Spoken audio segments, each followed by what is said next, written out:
we go. Boy Reviews!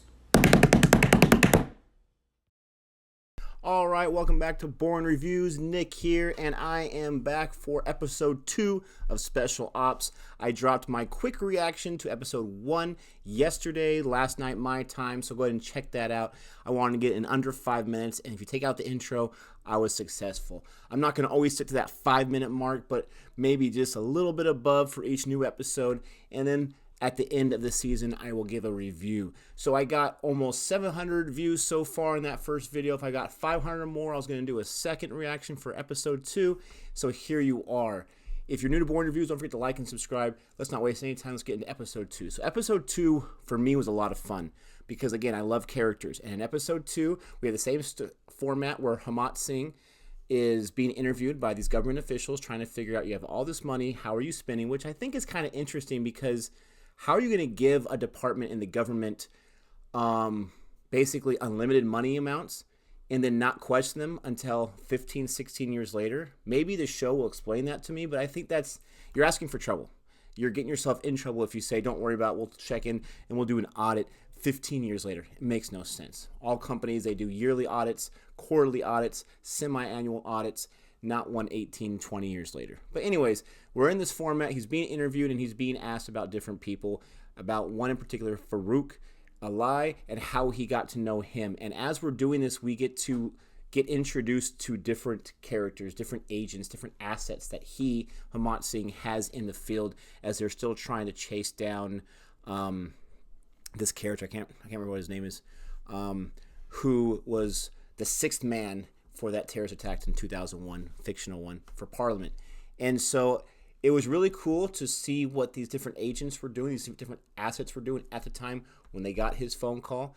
There is a lot of back and forth as far as different timelines go on. We had the 2001 timeline. This time we get introduced, I think, to it was like either 2008, 2009 timeline. I think there's a few more years after that, and then the current one. So it's kind of hard to keep track. So there's a situation that happened in 2008, and they are trying to track down this guy named Wasim, I think. It was Wasim. And, man, my chair's loud. And in this process, he's the main guy. Hamat is contacting these different people and figuring out where they're at. One guy's got a sniper on this private job that he has for this politician. He says, no, I know what you're doing, don't do it. And then he's still going to do it. He calls him back. I said, you're forbidden, don't do it. And he's like, okay, whatever. You have a female agent who's played by the mom from Secret Superstar, which I just reviewed, so that was awesome. And even though she looked a little older and not your typical agent, which maybe makes her really good because you wouldn't think that she'd be an agent. And you like a funny little thing with her husband thinking that the person calling Hamat is just her uncle, talking about a wedding and whatnot, so that was kind of funny and cute. You had a different agent who we don't know a whole lot about, but he works as looks like a pastry chef, and he's mad at his boss, so when his boss yells at him and walks away, he throws one of his butcher knives at him. You can see all these dents, and everyone just seems like, okay, that's normal. I don't know about that. But it was interesting to get these different characters, where they at in their life. A lot of them, they have their life going on. The Farouk, we get a lot with him and his girlfriend. I'm not sure if they were just do like role-playing type thing when he was saying that, you dropped off my boyfriend at the airport earlier, or she actually has a boyfriend. We'll get more on that information, but they seem to have some chemistry, so that was nice. But there was a lot of more world building in this episode, but it was actually really nice. It was actually really cool to see that world building. It's setting things up. I've had a few comments so far that have mentioned that they liked the series, but near the end of the season, it kind of let them down. So I'm hoping that doesn't happen for me, but that's on my radar, so maybe my expectations won't get too high.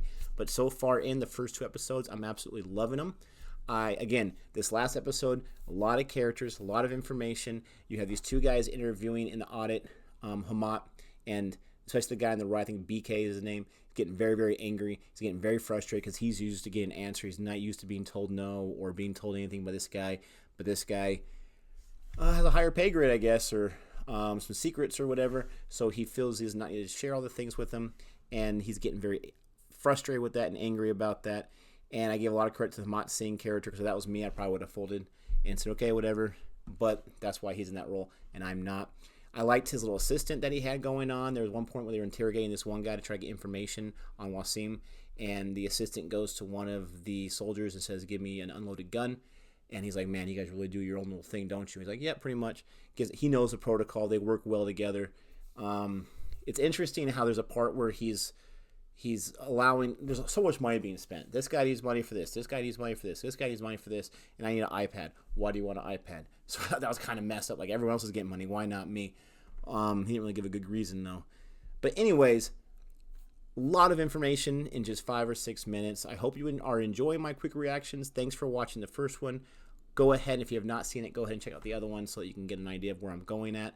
This is a different way for me to go through this quicker, to be able to make them more accessible to you, and to be able to have my thoughts be shared for special ops. And hopefully we all get excited for this show. Hopefully you get a chance to check it out. Hopefully you don't listen to anyone else's opinions. You just go with your own. You go into it, and maybe you'll get a different outcome to other people.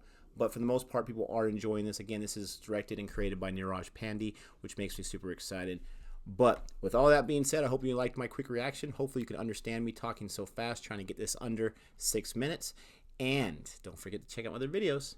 Until next time, adios.